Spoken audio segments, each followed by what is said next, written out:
Everyone, स्वागत है आप सभी आंगनबाड़ी बहनों का फिर से एक नई वीडियो में।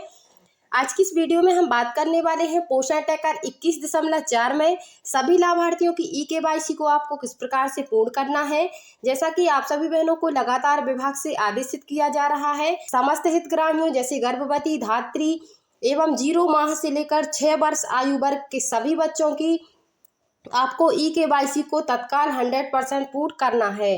तो आप सभी बहनों को पता है कि आधार OTP के द्वारा ई-केवाईसी को कंप्लीट किया जा रहा है। आधार की जो वेबसाइट UIDAI उसके माध्यम से OTP हितग्राही के मोबाइल नंबर पर भेजा जाता है। इसके बाद आप उस लाभार्थी की ई-केवाईसी को पूर्ण कर पाती हैं। तो इसके लिए महत्वपूर्ण है कि लाभार्थी के पास आधार कार्ड हो, इसके अलावा आधार से मोबाइल नंबर सत्यापित हो और उस आधार सत्यापित मोबाइल नंबर पर जब OTP जाएगा वह OTP आपको प्राप्त होगा। इसके बाद आप उसकी ई-केवाईसी को पूर्ण कर सकती हैं। तो बहनों, जिन लाभार्थियों के आधार कार्ड बन चुके हैं और मोबाइल नंबर सत्यापित हो चुके हैं तो उन लाभार्थियों की केवाईसी कर पाना आप सभी के लिए संभव है। और जिनके आधार नहीं बने हैं और मोबाइल नंबर वेरीफाई नहीं है, या फिर जिनके आधार बन चुके हैं मोबाइल नंबर सिर्फ वेरीफाई नहीं है, तो ऐसे लाभार्थियों को आपको अलग से सूची बनाना है और उन लाभार्थियों को बोलना है कि आप अपने आधार से मोबाइल नंबर वेरीफाई कराइए। इसके बाद आपकी ई-केवाईसी पूर्ण होगी और उसी के आधार पर आपको पोषण टैकर ऐप की यानी विभाग की जो सेवाएं हैं उसका लाभ मिल पाएगा। टीकाकरण की सुविधाएं, THR की सुविधाएं, जैसा कि आप सभी बहनें जानती हैं कि विभाग से जो जो लाभ हितग्राहियों को प्राप्त होते हैं, अब सभी लाभ आधार के द्वारा ही प्राप्त होंगे, जिसके लिए ई-केवाईसी होना जरूरी है सभी लाभार्थियों की। तो आप उन लाभार्थियों को समझाएं कि जिन लाभार्थियों के आधार नहीं बने हैं, लगभग महिलाओं के तो सभी के आधार होते हैं लेकिन बच्चों के आधार नहीं होते हैं। तो जिन बच्चों के नहीं बने हैं उनके माता पिता को बताना है आपको कि 0 से लेकर 5 वर्ष आयु वर्ग के बच्चों का आधार माँ या पिता के आधार से ज्वाइंट आधार बन जाता है। तो आप अपने बच्चे का आधार बनवाइए, उसमें आप मोबाइल नंबर रजिस्टर्ड करवाइए और इसके बाद आप आंगनबाड़ी में केवाईसी करवाइए। तो इस प्रकार आप अपने सभी लाभार्थियों की ई-केवाईसी कर पाएंगी। तो धीरे धीरे जिन लाभार्थियों के आधार है, मोबाइल नंबर वेरीफाई है, तो उनकी आपको ई-केवाईसी पूर्ण कर लेना है और धीरे धीरे करके आपको ई-केवाईसी का कार्य करते जाना है। तो धीरे धीरे कम होता जाएगा, 100% तो नहीं लेकिन लगभग 10, 20, 30, 50% तक आप सभी बहनें कर सकती हैं। और इसके बाद जब आधार वेरीफाई हो जाएंगे, मोबाइल नंबर से वेरीफाई हो जाएंगे, सभी बच्चों के आधार बन जाएंगे, उसके बाद आप सभी लाभार्थियों की ई-केवाईसी को पूर्ण कर पाएंगी। तो फिलहाल आपको जिनके आपके पास OTP उपलब्ध हो सकते हैं, आधार उपलब्ध हो सकते हैं, तो उनकी आपको ई-केवाईसी आपको किस प्रकार से करनी है आज की वीडियो में जानेंगे। तो बहनों, वीडियो में अंत तक बनी रहें। चैनल पर नई है तो चैनल को सब्सक्राइब, वीडियो को अपनी अन्य बहनों में शेयर जरूर करें। बेनिफिशियरी ई-केवाईसी करने के लिए आपको सबसे पहले अपने पोषण टैकर एप्लीकेशन को ओपन कर लेना है और एक्शन सेंटर में आप 9वें नंबर का ऑप्शन देखेंगी। तो बेनिफिशियरी ई-केवाईसी के लिए यहाँ पर ऑप्शन अवेलेबल है, तो आपको बेनिफिशियरी ई-केवाईसी वाले ऑप्शन को क्लिक कर देना है। इसके अलावा यदि आप चाहें तो बेनिफिशियरी की लिस्ट से आप लाभार्थियों की ई-केवाईसी को भी कर सकती हैं। बच्चे के नाम के ऊपर क्लिक करना है, इसके बाद नीचे की तरफ आना है और बच्चे की ई-केवाईसी का ऑप्शन वहां पर आपको मिल जाएगा और वहां से आप ई-केवाईसी को कंप्लीट कर सकती हैं। तो यहाँ से आपको सभी लाभार्थियों की लिस्ट दिखाई दे जाएगी, आपके जितने भी लाभार्थी दर्ज हैं, महिलाएं एवं बच्चे। तो यहाँ पर आपको उस बच्चे को सर्च कर लेना है या उस महिला को सर्च कर लेना है जिसकी आपको ई-केवाईसी को पूर्ण करना है। तो यहाँ पर मैं एक बच्चे को सर्च कर लेती हूँ। आपको बच्चे के नाम को टाइप करना है यहाँ पर, इसके बाद वह बच्चा आपको शो करने लगेगा। इसके बाद यहाँ पर आपको ब्लू कलर से कंप्लीट ई-केवाईसी का एक ऑप्शन दिखाई दे रहा होगा, आपको कंप्लीट ई-केवाईसी वाले ऑप्शन को क्लिक कर देना है। इसके बाद यहाँ पर कंफर्मेशन के लिए मैसेज आता है, तो यहाँ पर आपको कंफर्म एंड प्रोसीड वाले ऑप्शन को क्लिक कर देना है। इसके बाद यहाँ पर आपको लाभार्थी का आधार डाल देना है। जैसे आप बच्चे की ई-केवाईसी को पूर्ण कर रही हैं तो आपको बच्चे का स्वयं का 12 अंकों का आधार नंबर यहाँ पर डालना होगा। यदि आप महिलाओं की, गर्भवती या धात्री महिलाओं की कर रही हैं तो आप उनका आधार यहाँ पर डालेंगी। यहाँ पर आपको आधार नंबर डाल देना है।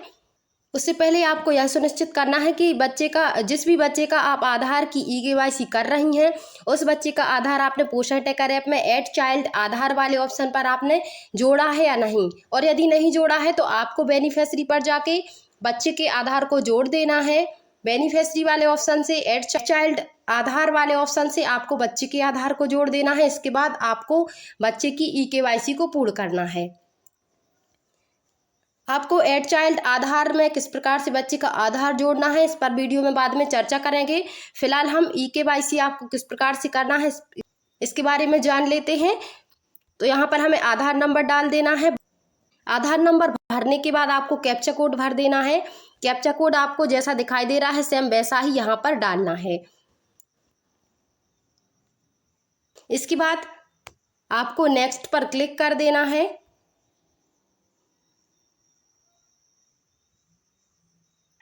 यहाँ पर आपको जो नंबर दिखाई दे रहा है वह आधार नंबर से रजिस्टर्ड है। आपके लाभार्थी के इसी नंबर पर ओटीपी जाएगी, तो आपको वह ओटीपी ले लेना है। तो चलिए यहाँ पर ओटीपी डाल देते हैं। ओटीपी प्राप्त हो चुकी है। ओटीपी भरने के बाद आपको कंटिन्यू पर क्लिक कर देना है। इसके बाद आपको नीचे अलाउ का बटन दिखाई दे रहा होगा ब्लू कलर से, आपको अलाउ वाले बटन को क्लिक कर देना है। तो देखिए इस प्रकार से ई-केवाईसी सबमिट हो जाती है। E KYC request successfully submitted. The status will be updated on beneficiary profile within 24 hour. इस प्रकार से आ जाता है। और यदि आपकी ई-केवाईसी में एरर आ जाता है तो आपको 24 घंटे या 1 घंटे पश्चात आपको फिर से ई-केवाईसी को कंप्लीट करके देखना है। हो सकता है आपकी हो जाएगी। कोई टेक्निकल इशूज़ के कारण एरर आता है या फिर आप आधार नहीं जोड़ती हैं, हो सकता है ऐड चाइल्ड में बच्चे का। इसके बाद आप पहले ई-केवाईसी कर देती हैं क्योंकि बच्चे के माँ या पिता के आधार से बच्चा वेरीफाइड होता है और बच्चे का आधार वहाँ पर नहीं जुड़ा होता है और आप केवाईसी करना चाहती हैं तो वह केवाईसी कंप्लीट नहीं होती है। तो आपको ऐड चाइल्ड आधार से बच्चे का आधार जोड़ना है। इसके बाद ई-केवाईसी यदि आप करेंगी तो किसी भी प्रकार की एरर नहीं आएगी और आपकी केवाईसी सफलतापूर्वक पूर्ण हो जाएगी। तो इसके बाद आपको गो बैक पर क्लिक कर देना है। दूसरे लाभार्थी की ई-केवाईसी आपको करके दिखाते हैं कि किस प्रकार से समस्याएं या त्रुटि एरर आप सभी बहनों के लिए आती है। तो हमें बेनिफिशियरी वाले ऑप्शन को क्लिक कर देना है। पहले हमने बेनिफिशियरी ई-केवाईसी वाले ऑप्शन से की थी, अब हम बेनिफिशियरी वाले ऑप्शन से आपको ई-केवाईसी करके दिखाते हैं। तो आपको बेनिफिशियरी वाले ऑप्शन को क्लिक कर देना है। इसके बाद आपको जिस भी लाभार्थी की ई-केवाईसी करना है तो आपको उस लाभार्थी वाले पेज को क्लिक कर देना है। जैसे मुझे 3 से 6 वर्ष की बालिका की ई-केवाईसी को पूर्ण करना है तो मैंने उस पर क्लिक किया। उसके बाद थोड़ी ही देर में यहाँ पर लिस्ट ओपन हो जाएगी। उस बालक या बालिका को सर्च करना है जिस बालक या बालिका की आपको ई-केवाईसी पूर्ण करना है। तो यहाँ पर हम उस बालिका को सर्च कर लेते हैं। तो देखिए बालिका का नाम आ चुका है। तो यहाँ पर हमें बालिका के नाम के ऊपर ही क्लिक कर देना है। क्लिक करने के बाद आपको फिर से नीचे की तरफ आना है। नीचे की तरफ आप देखेंगे कंप्लीट ई-केवाईसी का आपको ब्लू कलर से आइकन दिखाई दे रहा होगा। आपको कंप्लीट ई-केवाईसी वाले ऑप्शन को क्लिक करना है। आपको कंफर्म एंड प्रोसीड वाले ऑप्शन को क्लिक कर देना है। यहाँ पर हमें बालिका का आधार नंबर डाल देना है। इसके बाद कैप्चा कोड डाल देना है। इसके बाद आपको नेक्स्ट पर क्लिक कर देना है। इसके बाद आपको लाभार्थी से ओटीपी ले लेना है और यहाँ पर आपको ओटीपी डाल देना है। ओटीपी 6 अंकों की आती है। ओटीपी आने के बाद आपको ओटीपी डाल देना है। इसके बाद आपको कंटिन्यू पर क्लिक कर देना है।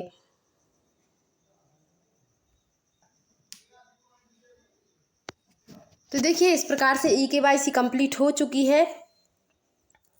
लेते हैं कि ई-केवाईसी कंप्लीट होने के बाद किस प्रकार से बालिका का स्टेटस, बच्चे का स्टेटस आपको नजर आएगा। तो हमें फिर गो टू प्रोफाइल पर क्लिक कर देना है। इसके बाद नीचे की तरफ आना है। तो यहाँ पर देखिए आपको ई-केवाईसी कंप्लीट का ऑप्शन दिखाई दे रहा है। तो इस प्रकार आप अपने सभी लाभार्थियों की ई-केवाईसी को पूर्ण कर सकती हैं। आपको ध्यान यही रखना है कि आपको बच्चे का आधार जोड़ देना है। आपको आधार जोड़ने के लिए बैक कर देना है और किसी भी बच्चे का हम आपको यहाँ पर आधार जोड़कर दिखाते हैं। तो आपको बेनिफिशियरी वाले ऑप्शन पर आना है। सबसे पहले किसी भी बच्चे को क्लिक कर देना है। इसके बाद आपको बच्चे के नाम के ऊपर क्लिक कर देना है। इसके बाद यहाँ पर आप देखिए ऐड चाइल्ड आधार का ऑप्शन आपको दिखाई दे रहा है। आपको ऐड चाइल्ड आधार वाले ऑप्शन पर आना है।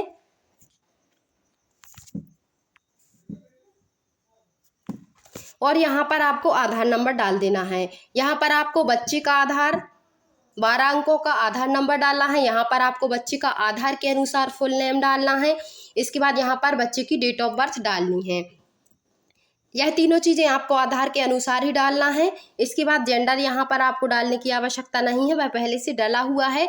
इसके बाद यहाँ पर तीनों चीज़ें आप भर देंगे तो यहाँ पर वेरीफाई आधार का ऑप्शन ओपन हो जाएगा। इसके बाद आप यहाँ पर आधार को बच्चे के आधार को डाल सकती हैं और वेरीफाई कर सकती हैं। भले ही आपने बच्चे की माँ या पिता के आधार से वेरीफाई किया है, फिर भी आपको ऐड चाइल्ड आधार में बच्चे का आधार जोड़ना होगा। इसके बाद आपको KYC करनी होगी। यदि आप पहले ही KYC कर देंगी तो वह बच्चे का आधार पोषण ट्रैकर ऐप में नहीं जोड़ेगा और KYC पहले हो जाएगी। आपको आधार पहले जोड़ना है। तो बहनों, आज की वीडियो में बस इतना ही। मिलती हूँ अगली वीडियो में। जानकारी कैसी लगी कमेंट्स में ज़रूर बताएं एवं वीडियो को अपनी अन्य बहनों में शेयर करना ना भूलें। वीडियो को लाइक अवश्य करें एवं चैनल को सब्सक्राइब यदि नहीं किया है तो चैनल को ज़रूर सब्सक्राइब कर लीजिए, क्योंकि इसी प्रकार की महत्वपूर्ण जानकारी मेरे चैनल पर आपको प्राप्त होती रहेगी।